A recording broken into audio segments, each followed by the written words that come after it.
তোমার দোকানে চলে আসলাম, সকাল সকাল বসে আছো। আমাকে একটা কাজ করো তো, তুমি যে এত সুন্দর সুপার কোয়ালিটির দেশি খাসির মাংস যে আমাদের মানুষজনদের খাওয়াচ্ছ, তা তুমি তোমার ওই লোকাল দেশি খাসির মাংসের কোয়ালিটিগুলো একটু আমাকে দেখাও। এই যে দেখে নাও। রে বাবা বন্ধুরা, একটু কাটা সাইডটা একটু উল্টাও। এ রসগোল্লা নাকি? এ তো খেলে দিল খুশ হয়ে যাবে বন্ধুরা। দেখুন, এমনি এমনি বাপিদার দোকানে আজকের দিনে মানুষের ঢল এমনি এমনি নামে না। দেখুন, এই ধরনের যদি লোকাল দেশি খাসি, আবার তাও আবার এর নাড়াটা দেখুন, আমি হাত দিলাম বন্ধুরা, কালো পা কালো। এইরকম দেশি খাসি খেতে গেলে অবশ্যই আসতে হবে এই বাপিদার দোকানে। আবার এদিকে কাশ্মীরি কম্বল বিক্রি করতে বসে গেছে।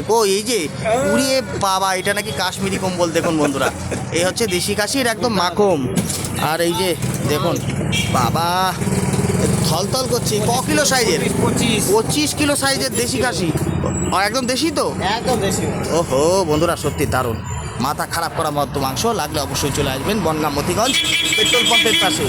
আর কি কি আছে দেখাও, আর কি কি পার্স আছে দেখাও। হ্যাঁ, তোলো তোলো তোলো তোলো। চাপ দেখুন, সব খরিদ্দার এসছে, হয়ে গেছে। চাপটা দেখুন। আর এটা সিদ্ধারা চাপ, চাপের মাংস। খেতে গেলে কোথায় আসতে হচ্ছে বাবিদা? বনগাঁ মতিগঞ্জ পেট্রোল পাম্পের পাশে। এমনি দাম দর কিছু কমেছে টমেছে তো পুজোর থেকে? দাম কমে গেছে। লাগলে তাহলে বন্ধুরা এখনই শিগগিরই চলে আসুন, দামও কমে গেছে। দারুণ খাসি দেখুন।